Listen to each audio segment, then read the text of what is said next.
பக்கசூரா restaurant இந்த படத்தோட கதை என்னன்னு இப்ப விரிவா பார்க்கலாம். ஒரு சாஃப்ட்வேர் வேலை ஒருத்தரை எப்படி பேய் அரண்மனைக்கு கூட்டிட்டு போகும்? கொஞ்சம் விசித்திரமா இருக்குல்ல? நம்ம ஹீரோ பரமேஷ் ஒரு சாஃப்ட்வேர் என்ஜினியர். ஆனா மனசுல ஒரு பெரிய கனவு இருக்கு.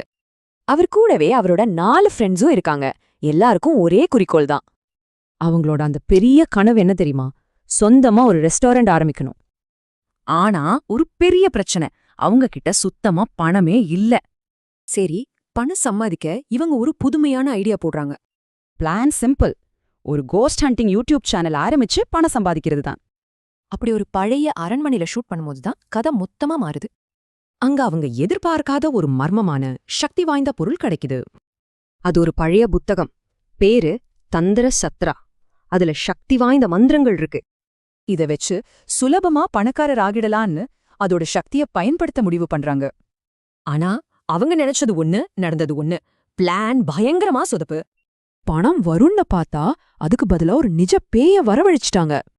இந்த சம்பவம் தான் படத்தோட முக்கிய கேள்விகளுக்கே காரணம்.